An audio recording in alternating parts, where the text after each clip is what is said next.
wonder if this works. Am I on? Oh, I am on. I'm the guy that always has to play with the mic and tap it. Well, good afternoon and welcome to our winter concert for a change on a decent day. You know, in the past we've been plagued with all snow and rain and everything else. But we're thrilled to be here. This has been an exciting program to prepare. These are both monumental pieces. One is monumental in the band literature, the band repertoire, but there's a connection between the two, and they're both monumental for sort of connected reasons. The first is the Persichetti. Vincent Persichetti, a Philadelphia guy, was one of the first people to actually take the band and band music as a serious medium in and of itself. It's just not an extension of the orchestra, and we're not just going to play marches. We're going to take this and we're going to play music that works for groups of woodwinds, brass, percussion, and make it unique. The earliest band music that we have, when they first started having concert bands after the Civil War, were playing mostly just marches and waltzes and military style stuff. And when they started working as sort of a concert group, the first thing that they started doing was to play transcriptions of orchestra pieces. Part of that was for a practical reason, because in the earliest days of recordings, strings didn't record well, so there were a lot of band arrangements of classical pieces, including Beethoven symphonies, and just everything that now, if you heard a Beethoven symphony played by a band, you just go, and well deserved. But there are some things that work very well. But Persichetti in the 1950s, 1940s, and 50s was part of a movement to come up with using wind instruments, band instruments that could play the music that was suited to them, and not adapting a string part to a clarinet or to a flute, or cellos to a euphonium or a tuba, but things that sounded uniquely and fit uniquely, and especially the saxophones. There were no saxophones in the orchestra. So Persichetti was one of the first people to do that. I'll talk about Gershwin a little bit later, but he's connected in the same way. There's a connection there, which I will tell you about when we get to the second half. Just a little bit about this piece. It's very, what would have been very modern in the 1950s. I don't want to use the technical words for it, which it's pandiatonic. It sounds like a disease. Well, it sort of is. Most of the band will tell you that, it's pandiatonic, which means it crosses a whole bunch of keys. And what Persichetti manages to do is keep something very melodic, but still go through just a load of different keys and ideas and sounds. And so by the end of this piece, the very last piece of I'm going to warn you ahead of time, this is because you're just going, what are they doing? By the time you get to the last chord of this piece, we're using all 12 tones of the musical language. But we've built toward it. We've built through going almost every key. Now, again, you're going to hear melodies and you're going to hear tunes, especially the two middle movements are very, very melodic. And so are the others. But he can use the things that you'll enjoy, and still he's doing all this wild stuff that hadn't been done before. So we think you'll enjoy this, and paired with the wonderful Gershwin on the second half. But this is the Symphony No.6 by Vincent Persichetti. So enjoy it, and think of, I get images in my head. In the last movement, especially, I think of a factory and the factory movements and things, machinery as it moves and everything. You're going to hear the third movement is almost Irish in nature. The second movement, I should point out, Vincent Persichetti wrote a hymnal for the Unitarian Universalist Church, and the second movement, the slow movement, is based on one of those hymns. I think that's in the program. And then the outside movements are all original music. Well, here it is, Persichetti Symphony No.6 for band.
We will be back in about 10 minutes. There's some goodies out there.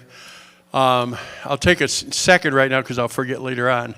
I'm going to make sure to thank everybody for all of the hard work that goes into this. Our wonderful administration, our friends of music, folks that did this beautiful setup today. And there are Eiffel Tower is here someplace, but we're not to the French part yet. I shouldn't even mention the French part yet. So 10 minutes, and then we'll do some Gershwin for you.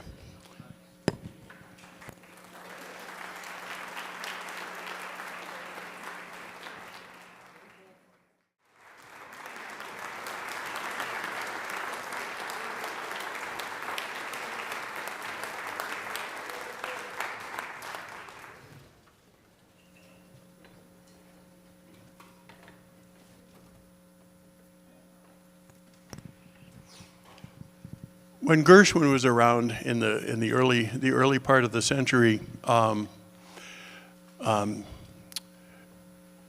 orchestras were orchestras, and orchestras played orchestra music, and there was no such thing as an alto sax or a tenor sax or a bari sax is going to be in my orchestra. And we're probably not going to use any of the other weird instruments either, because they're band instruments, and we're not going to have those in the orchestra. We'll have none of that. So Gershwin says, well, yes, we will have some of that. And he and Paul Whiteman, the great, started out as sort of a band leader. He became more of a jazz classical show band kind of a leader in the 19-teens and 20s, and started using the orchestra medium to start introducing jazz into people's ears in the orchestra, in orchestra music, and is sort of responsible for the first use of the saxophones, who don't belong in anything, but they don't belong here. They belong in a jazz band. But Gershwin said we can make those sound just as good, and to have their own song and their own color and their own character, and add a whole new voice to orchestral music. As it turns out, the Paul Whiteman band is sort of a jazz band with strings. So the strings were kind of, well, if we have to have strings, we'll have a few violins and a couple of cellos. But interestingly enough, that's Rhapsody in Blue was written for that sort of a band, a jazz band with a few strings thrown in, and that wasn't orchestrated by Gershwin. That was orchestrated by Ferdy Groffet, who wrote the Grand Canyon Suite. He was a big orchestrator for the Paul Whiteman Band. But Gershwin got a commission by the New York Philharmonic of all things to write a piece in jazz idiom for orchestra with a jazz band at its core. And he got this, you'll read about this in the program if and when you get to it. But he came up with, well, you need to have something to hold on to.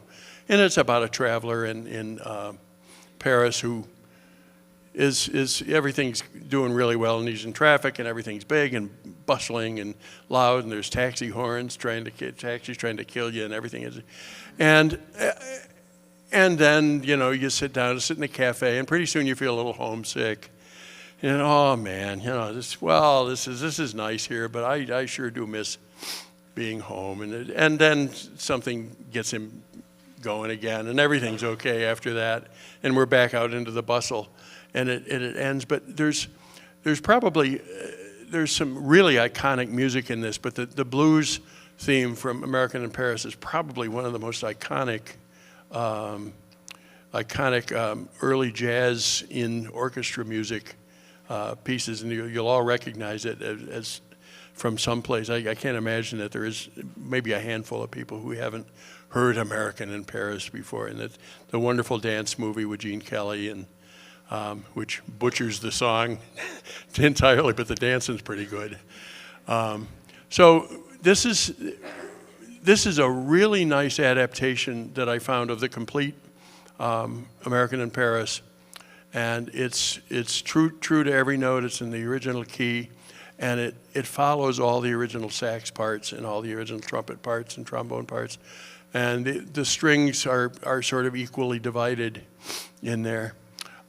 We've had a lot of fun working on this, and we think you'll really enjoy our adaptation of George Gershwin's An American in Paris.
Get to thank the soloists in this. But just about everybody had the soloists. Please trumpet stand.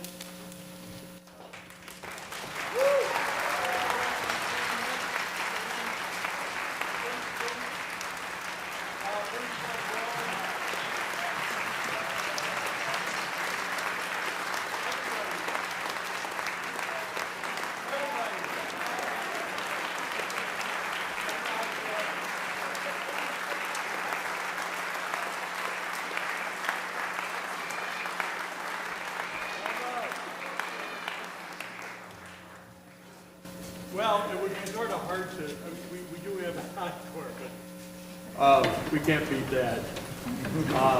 We had a lot of fun with that. It's a great piece, and everybody did a super job on it.